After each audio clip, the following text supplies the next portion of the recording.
Hello, I'm Casey Aiken, and this is 21 This Week. Coming up next, could Robin Ficker win a three-way race for county executive? Will Maryland Democrat apathy hurt BenJealous in November? And did Democrat Congressman Steve Cohen call for a military coup against President Trump? Our panel of insiders will give you the story behind the story.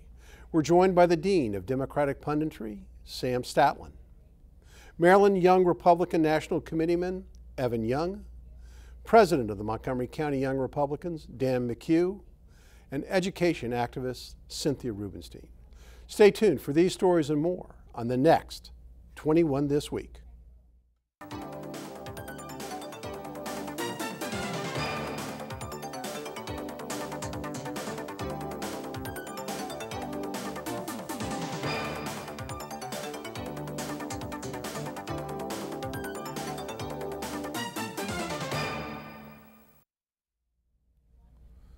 There's something remarkable about the recently concluded primary race for county executive.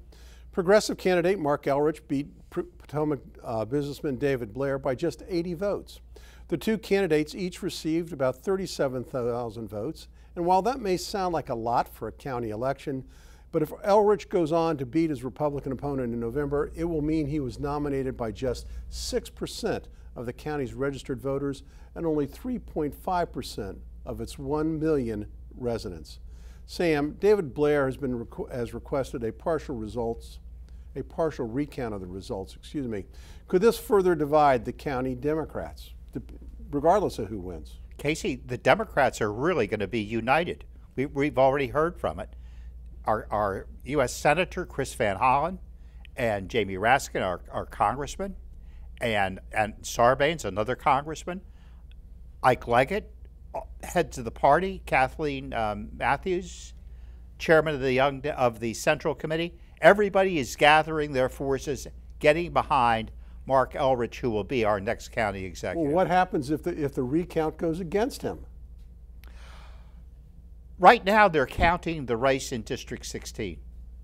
And approximately out of 55,000 votes today, right now, about 20,000 have been counted. And of those 20,000, on a hand count, looking at all the votes in District 16, one vote was thrown out for both candidates because of an overvote. Too many people voted in a race. And one vote switched, only one vote switched. That's out of almost 20-some thousand votes. Well, they're also looking at the absentee ballots. That includes absentee and the progressive. This includes absentee, provisional, early voting, everything all together, touching and looking at each ballot. So when David Blair wins, you're all going to stand behind him? 2-vote difference, and Marc is going to win because making up 79 votes, and there's only 15,000 to count. By the way, that count will start Monday at 9, and it will be over by 6. And Marc is going to be the leader of the Democratic Party. I will say, Cynthia, according to Adam Pugnuccio, writing on the online website 7th State, only 29% of Democratic primary voters voted for Marc Elrich's brand of progressivism, while 48% voted for candidates that presented themselves as pro-growth candidates. Doesn't that mean that Nancy Floreen has a great chance of sneaking in and stealing the election from Marc Elrich? Well, Nancy Floreen obviously thinks that she has a chance, and she does have some backers, but she's got some high hurdles, including collecting 7,200 signatures by August 6th. She would have to capture Democratic votes. She would have to capture independent votes. She would have to capture some Republican votes to pull it off. It's a pretty high bar, but obviously she thinks, and her backers think, she has a chance to pull it off. 70% of the Democratic primary voters did not vote for Marc Elrich. That's what she has going in her favor. But many of the supporters of candidates have decided to support Marc Elrich, and their voters may come along with them, including Roger Berliner. So we'll see. She didn't run for executive because she knew that she could smart. not beat Marc. Because she was smart. Marc has beat her more votes in the last two in the last two races for She executive. didn't run because she was smart enough not to get into Well, it's really a wrestling shame. match. It's a shame with, that she's with going nine to other ruin with her nine other reputation candidates. by And switching this parties. isn't WrestleMania. This is called 16 winning an election, Sam. One thing years about This is called winning an election. 16 one years thing of about blowing her Nancy career. Floreen is that she's not afraid to take this on, and she is so against the specter of Marc Elrich that she is taking it on. Look, Look, Sam, no I want to know no what you're going to do when the independents in a race in Washington Montgomery Post County has come endorses close Nancy to winning. Floreen over Marc Elrich. You know he's going to lose. Dan, You're wrong. We should note that in addition to your role with the Montgomery County Young Republicans, you are working on Robin Ficker's campaign for county executive. All right, that said, current county executive Ike Leggett, as well as the other knuckleheads, has thrown their support behind Marc Elrich's candidacy. How will your candidate benefit from this? Well, we welcome Councilwoman Floreen to the democratic process. She's a formidable candidate. We will have three options now. You will have a socialist, you will have an establishment Democrat, and a conservative Republican. So we welcome this, and we look forward to the next few months till November. It should be a lot of fun. Republican has gotten more than 34% of the vote historically ever in Montgomery County. Well, you're Marc looking, is going to wipe out both of them significantly. The last Wait, one. I got 1 minute left. I want to go to Evan on this because when you do dive into the election results, Evan, again, as I pointed out to Cynthia, only 71% of Democratic primary voters voted for Marc Elrich. How does Robin Ficker take advantage of that? Yeah, 71% voted for someone other than Marc Elrich. 70% voted for term limits. 37,000 said, out of all the candidates possible, Marc Elrich is my guy. 299,000 just 2 years ago voted for term limits, and it wasn't to give a promotion to the people on the council to bring their terrible ideas up to county executive. So Robin Ficker dials in on that. We got to wrap I'm not it voting up, for her Sam. either. You're right. You know, next week on this show, when the recount goes against your guy, we can talk about this all over again. Not likely to happen. All Even right. David Blair doesn't. All right, according to believe a it will commentary written by political strategist Jim Burton, last month's primary elections demonstrated Marylanders are not as energized as we've seen in other states. Burton proffers that in Maryland, enthusiasm is less than interesting among Democratic Party voters and appears tempered compared to those Democratic turnout in other states. Cynthia, just like the race we just talked about, Montgomery County, the progressive candidate may have won the nomination, but the majority of primary voters in Maryland voted for a status quo candidate or a candidate like Rusher and Baker. Where's the blue wave coming from, Cynthia?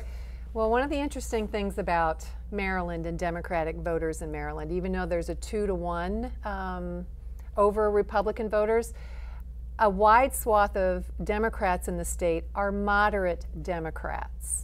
Outside of Prince George's County, Baltimore City, and Montgomery County, and BenJealous is going to have to make the pitch to them in order to defeat Hogan. Right now, Hogan looks like he's sitting relatively pretty for those moderate Democrats who may not think there's a reason for a change. And so BenJealous has to convince them that there is a reason. All right, to make a Sam, change. talking about Jealous, his most noteworthy program is single-payer health care, which would add over $24 billion a year to the state budget. The Baltimore Sun reported that such an expense would require a 10% payroll tax or an increase of $2,800 per taxpayer in Maryland. Do you think Marylanders are going to sign up for this, Sam? Listen, Legislative Services, at the request of Jealous, answered the question, what would this cost if we went to single payer? You don't have any idea what they looked at in their analysis, because I don't believe that those figures are true, and I've been an expert in healthcare for years and years.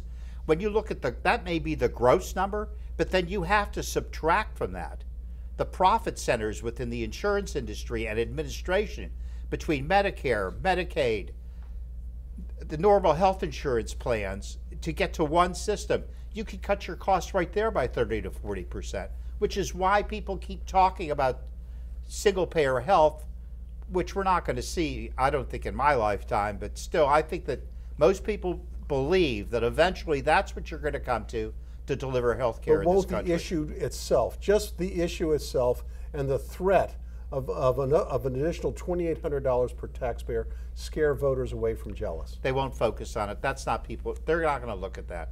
People are going to look at this traditionally what they look for in an election.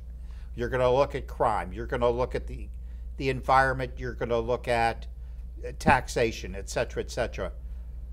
Overall, to accomplish what a lot of progressives want to accomplish, somewhere along the line, you've got to adjust government. You've got to take from one place and bring to another, which I believe is what Mr. Ficker keeps saying. We've got to rework government, which is what Marc Elrich is saying. We've got to rework government to deliver more services, and that's why I think it's going to work very well. All right, let's see what Evan has to say. Evan, Mr. Jealous has surprised many by not endorsing the Abolish ICE movement. Does this hurt him or help him with his base? Well, his base is a very small amount of fringe, lunatic, far-left maniacs who latch on to stuff like this. His base is 231,000 people who voted for him in the primary out of 6 million Marylanders. That's about 3.8% of the state. So this may hurt him with his base because they care. BenJealous base cares about national issues. He doesn't know what office he's running for. He thinks the governor's office is a Senate office. So his base might not be happy with this, but it's going to make no difference in the election because BenJealous needs independents to vote for him, moderate Democrats to vote for him, Republicans to vote for him. And those are the people that have given Governor Hogan a 76% approval rating because they're concerned with Maryland. They're not concerned with ICE. BenJealous, the more he talks about national issues, the more he tries to talk about Donald Trump and whether or not to abolish ICE, the greater it is for us because it proves he can't talk about Governor Hogan, he can't talk about Maryland. He doesn't know where most of Maryland is. I don't think he can find the Eastern Shore For the most part, having him in this race benefits Mark because for him to have any kind of a chance, Jealous has got to work Montgomery County, and he's got to turn out the vote in Montgomery County, which definitely benefits your next county executive, Marc Elrich. And I think that he will. Wait a minute, I think he'll pivot in the general election, and he will. We are in the general election. Will. Primaries are over. Primaries He's over. running further left. No, in November, November, he will pivot and he will come up with those kitchen table issues. I'm going to wrap up this segment with the biggest softball question, bigger than even the pitch that Bryce Harper got from his father to win the home run derby. I'm going to ask you, Dan, is BenJealous too far left in Maryland? Absolutely. If you look at I was looking at his donations today. He's gotten donations mostly from California, New Mexico, Oregon, Washington State. People with money in Maryland are not giving him money. He should have ran for Senate because that's where he really wants to be. And in 2016, Bernie Sanders lost to Hillary Clinton by 25 votes in the Maryland Democratic primary. All right, well, you're going to wrap it up. When we come back from this short break, we'll be talking about a couple of other national issues. Stay tuned. And welcome back. In the aftermath of the Helsinki summit between U.S. President Donald Trump and the President of Russia, Vladimir Putin, there's been a major national meltdown over whether President Trump thinks that Russia interfered with the 2016 election and whether Putin is a thug. Naturally, with all things Trump, there's much shouting and allegations of all sorts being bandied about. But Tennessee Democrat Congressman Steve Cohen may have gone too far with a tweet that suggested that there should be a military coup to remove President Donald Trump from office because he's in the hands of the enemy. Sam, there's an old saying that actions speak louder than words, and even the good folks at CNN concluded that President Trump has been tougher on Russia in the past 18 months than President Obama has been in the last 8 years. So why is everybody getting so twisted in knots over this? Getting twisted and nasty about this because the guy made bigoted, biased remarks, and at Charlottesville, which is what he was talking about, and pardon, Charlottesville, right? Russia. No, we're talking about Russia now. Charlottesville. In Charlottesville, Cohen was talking about Charlottesville. No, he wasn't. He was talking about President Trump's comments after the Helsinki summit. Well, then I misunderstood what we were asking. A year and a half ago. Yeah. Well, regardless, the guy got emotional and angry, Uh-huh. and he made an impulsive remark. Have we ever heard an impulsive remark before from an elected official, including our own president? See, who Democrats is hate a it. font of impulsive remarks. Democrats hate it until they do it themselves. That's kind of their calling I card. thought the context of that really, in reflection, was where's the army coming in to save us? Because we need to be saved from Trump. Well, that's called a military coup. You'd be saved from all the economic growth. Sam, I don't think that in the context of the military, he wasn't talking about a coup. That's what we were talking the about, is a military military coming in coming- and knocking off the president. I mean, you even remember Nobody would 7 say Days that. a He wasn't Day. talking That was about a it, just movie that was in exactly your what he youth. said. 7 days a day, that was a good one. Evan, ABC News went to Wisconsin to survey Trump supporters to see whether or not Trump's comments after Helsinki weakened their support for the president. And they were shocked by the results that most still support the president. Is that a surprise to you? No, I guess it means Wisconsin voters don't live in this convoluted, bizarro land of MSNBC that, lots of Trump's critics do. So let's just look at a few things. In addition to the sanctions, the economic sanctions, the political sanctions, the giving Ukrainians along the Russian border lethal weapons, so far he's the worst Russian puppet I've ever met in my life if he's willing to arm the people on the border of Russia. But something I'm not hearing talked about, by 2019, the U.S. is projected to overtake Russia as the world's largest producer of oil. 40% of Russia's economy is oil and natural gas. It's the majority of their exports. They had a 1.5% economic growth last year because we're cutting into their ability to grow their economy through their main source of income, main source of revenue, which is oil. And we're continuing to do that. Last year, we went above 10 million barrels per day of oil production for the first time since the 1970s. We'll be over 11 million per day later this year. So while he's a Russian puppet in the pocket of the Russians and they must have something on him, apparently it's not something serious enough to where Vladimir Putin will let it out when he's arming their enemies, he's sanctioning their people, and he's destroying their economy. But if he said a mean word on television, that would be the thing that sets him over the edge. Come on. Cynthia, look how smug these two are. I mean, they're extremely smug. Weren't you shocked by the statements of the president after the Helsinki summits and thought they were untoward towards the American intelligence community? I thought they were stupid. I thought they were the remarks of an emotional, fragile, egoed president who is afraid of anybody whispering that his election was somehow delegitimized, and he cannot bring himself to admit and to agree with 17 U.S. intelligence agencies and all of his advisors that Russia interfered and attempted to sway the election and has not stopped and are getting ready to do it again. And what is the significance, Sam? Let me ask you this. leadership, Republican and Democratic leadership in Congress is finally getting on about all this But stuff. Sam, let me ask you the question. It's terrible. This is the threshold question. Yes. All of these activities took place during the presidency of Barack Obama. Shouldn't he be held responsible for the lack of action in handling the Russian interference activities?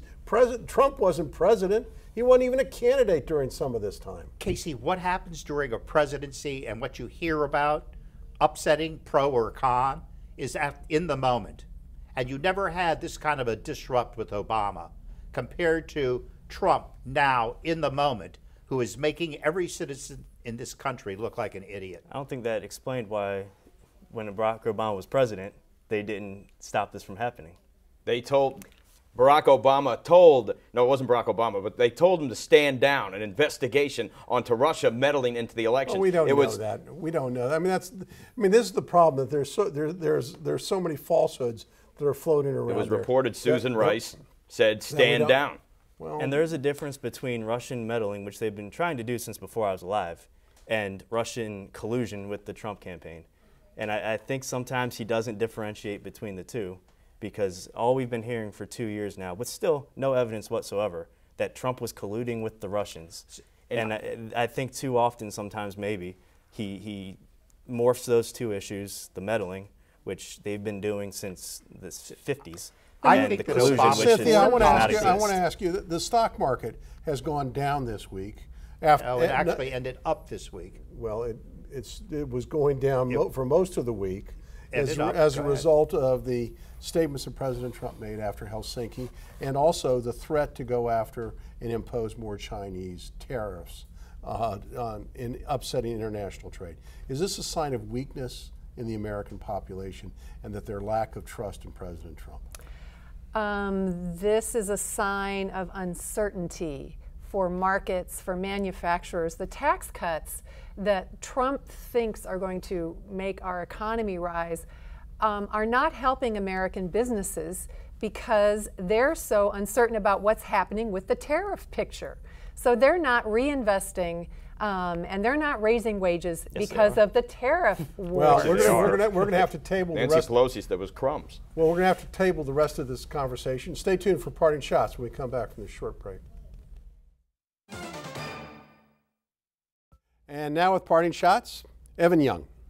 So Nancy Floreen recently said, I think it was in the Bethesda Beat, that Marc Elrich was so far left of Tacoma Park she doesn't know if he's a Marxist or a communist.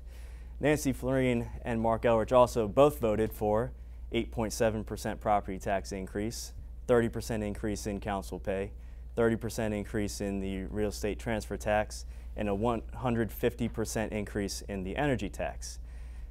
Marc Elrich said that they voted so often together that if he's a disaster, then she must be one too. I agree, they'd both be disasters. But my question for Nancy Floreen, while Marc Elrich may be a communist, what do you call someone who votes just like one? Thank you, Evan. Sam Statland, your parting shot. Picking right up on what Evan said, folks, let me tell you that, Marc is running a publicly financed campaign, which means that he can only earn $150 from a voter maximum for the primary and the general election. And now we have a turncoat that may run against him in the general election. And we need, in my opinion, a Democrat to head this county. So a couple of choices.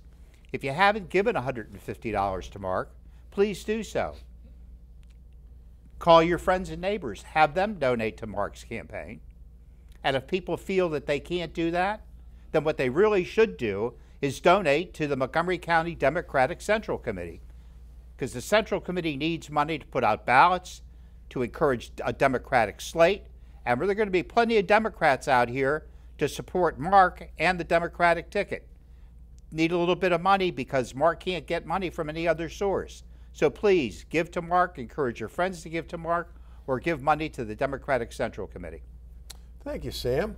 That message was brought to you by the Democratic National Central Committee, who approved that message. Cynthia Rubenstein, your parting shot. Okay, I'm going to make a segue from politics and talk about something in the educational sector. This week, County Council President Hans Riemer and Catherine Leggett recommended renaming the new high school, which will be built on Old Georgetown Road, for Josiah Henson, who was the inspiration for Uncle Tom's Cabin, which was the best-selling book in the 19th century and helped sway public opinion against slavery. So this is an opportunity for Montgomery County to honor one of its most unsung heroes. Thank you, Cynthia. And Dan McHugh, your parting shot. My parting shot is to County Executive Ike Leggett, who this week endorsed Marc Elrich for County Executive.